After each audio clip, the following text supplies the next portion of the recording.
दादा मला काय सांगणार, काल शपथविधी सोहळा झालेला आहे, मुख्यमंत्री आणि दोन्ही मुख्यमंत्र्यांनी काल शपथ घेतली, कसं बघता, काय वाटतं तुम्हाला? शेवटी आता कायद्याप्रमाणे त्यांना शपथ घेणं गरजेचं होतं, त्यांनी घेतले सुद्धा. आणि त्या तिघांना पण खूप खूप शुभेच्छा, त्यांचं अभिनंदन सुद्धा. कारण आता मात्र एक लक्षात असू द्या, ते या जनतेनं तुम्हाला तिथं बसवलंय. आता जनतेचे प्रश्न मार्गी निघाले पाहिजेत. आता आज अवकाळी झालंय, काल पण जालना जिल्ह्यातल्या काही पलीकडच्या बुलढाणाच्या बाउंड्रीवरती जालना जिल्ह्यात अवकाळीमुळे तिकडं द्राक्ष बागायतदारांचं खूप नुकसान झालंय. बाकीचेही काही पिकं होतं त्याचं पण नुकसान झालंय. तर आता त्यांच्या तातडीनं सरकारनं नुकसान भरपाई सुद्धा द्यायला पाहिजे. समाजाचे जे प्रश्न आहेत, मग मराठा आरक्षणाचा विषय, धनगर आरक्षणाचा आहे, काही समाज, राजपूत समाजाचा आहे, बंजारा समाजाचा आहे, मुस्लिम समाजाचा आहे, सगळ्यांचा प्रश्न आता तुम्ही तातडीनं मार्गी काढले पाहिजे, तातडीनं.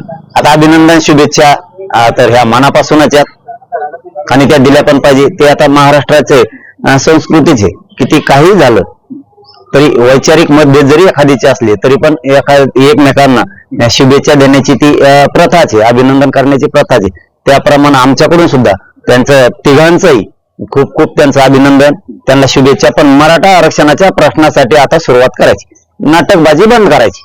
दादा काल फक्त 3 मंत्र्यांनी घेतली, म्हणजे मुख्यमंत्री आणि मुख्यमंत्री. अद्यापपर्यंत सरकारचं शिष्टमंडळ, मंत्रिमंडळ जे आहे याचा विस्तार झालेला नाहीये. हा विस्तार 11 तारखेला होणार आहे. मग आपलं सामूहिक उपोषणाची तारीख तुम्ही कधी घोषणा करणार? ते त्यांचे होऊ द्यायला लागेल. काल त्याच्यामुळेच आपल्या बांधवांचे पण फोन आले होते आपल्या तारीख सांगण्याबद्दल. पण त्यांना सांगितलं की मग आता आणखी मंत्रिमंडळच नाही. समजा काही प्रश्न आमचे तिथं पण आहेत, मंत्रिमंडळाशिवाय होणार नाहीयेत. मग आता ते मंत्रिमंडळात नाही, तारीख डिक्लेअर करून काय करावं? तर तुम्हाला 2-4 दिवसात सांगतो असं पत्रकार बांधवांना सगळ्या सांगितलं. म्हणजे यांचा मंत्रिमंडळाचा विस्तार झाला की लगेच आपली तारीख त्या दिवशी, दुसऱ्या दिवशी किंवा 2 दिवसाच्या आत समाजाला विचारून बैठक घेऊन लगेच घोषणा करून टाका. 11 तारखेला मंत्रिमंडळ विस्तार अशी एक माहिती आहे. मग 11 तारखेनंतर आपला 2-3 दिवसाच्या आत लगेच आपली घोषणा करून टाकू, घोषणा ठेवणार नाहीत. देवेंद्र फडणवीस यांनी काल पत्रकार परिषदेत म्हटलं आहे की मराठा समाजाला यापूर्वी आम्हीच आरक्षण दिलेलं आहे आणि यापूर्वी देखील आम्हीच देऊ. कसं बघतात आहे? चांगलं आहे ना, मग तेच सांगितलं मी आता. कुठं जनतेने कौल दिला, जनता पाठीमागे राहिली म्हणून उगाच मस्ती द्यायचं, ते नाटकं नाही करायचे. समाजाला सांभाळायचं शिकायचं, एकमेकाचे प्रश्न जाणून घ्यायचं शिकायचं, अंगावर घालायचे लोक बंद करायचे. कारण अंगावर जायला यायला तुमच्याकडे तसेच प्रत्येकाकडे तुमच्यापेक्षाही आडमुठी आहेत दुसऱ्याकडे. हो, बोलणारे पण आहेत, सोशल मीडियात बोलणारे पण आहेत, कमेंट करणारे पण आहेत. जे तुम्हाला जी शक्ती पाहिजे ते प्रत्येकाकडे, तुमच्याकडे तुम्हाला तसं वाटतं, त्यापेक्षा त्याच्यात नाही पडायचं. तर पुन्हा पुन्हा जनतेने निवडून दिलंय तर पुन्हा पुन्हा जनतेचं मन जिंकायचं काम करायचं असतं, त्यांना द्यायचं असतं. मराठा आरक्षणाचा विषय मार्गी काढायचा. आणि ते जर तुमच्या मतानुसार म्हणलेच असतील फडणवीस की मी मराठा आरक्षणाचा प्रश्न मार्गी लावणार आहे, तर चांगली गोष्ट आहे. त्यांनी मागे तेच बोंबलत होतो ना मग आम्ही, हे लोक तुम्हाला डोक्यावर घेऊन नसते द्या. पुन्हाही तेच केलं तर समाज कधी पण अभिनंदनच करतो.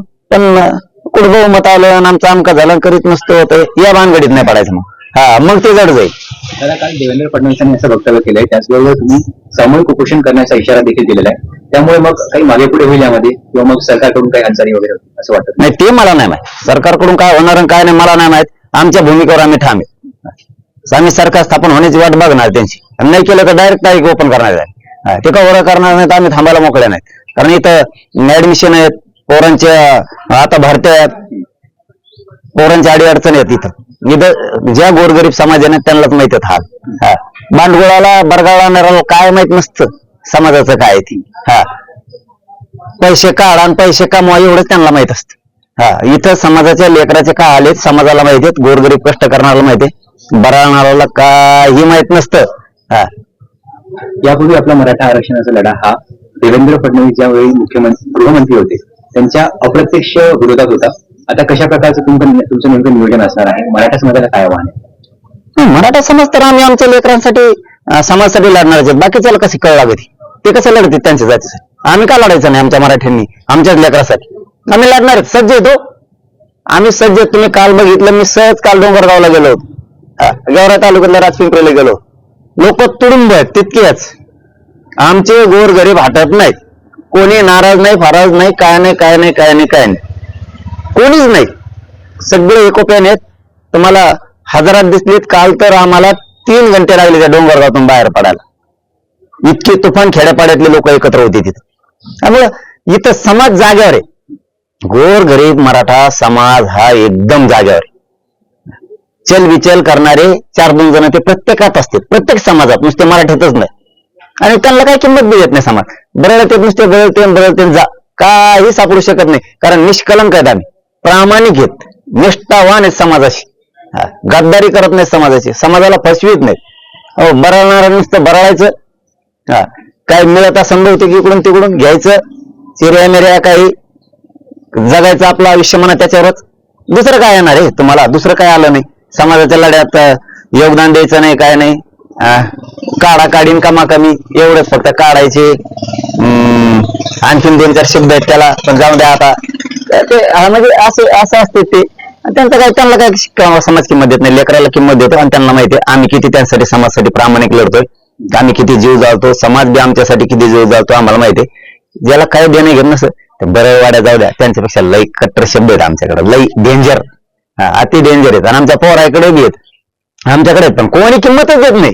म्हणजे अवकात महत्वच देत नाही. आमचा समाज त्या बरळवाडी करणाऱ्यांना नुसते बरळते, ज्यांना किंमत देत नाहीत. कारण त्यांची अवकात काय समाजाला माहिती, महत्व देत नाही समाज. काय नाही काय महत्व द्यायची गरज नाही. असे किती काय येते दंड घेऊन फेकून देतात. मराठी द्यायचं सोडून चला पुढं आपलं मराठा आरक्षण मिळू, चला मराठी उठा, आता चलायचं लढायला. देश विदेशातील प्रत्येक घडामोडींचे लाईव्ह अपडेट मिळवण्यासाठी आता साम टीव्हीच्या सर्व सोशल मीडिया प्लॅटफॉर्मला लाईक, फॉलो आणि सबस्क्राईब करा. तसंच सर्व नोटिफिकेशनसाठी बेल आयकॉन प्रेस करायला विसरू नका.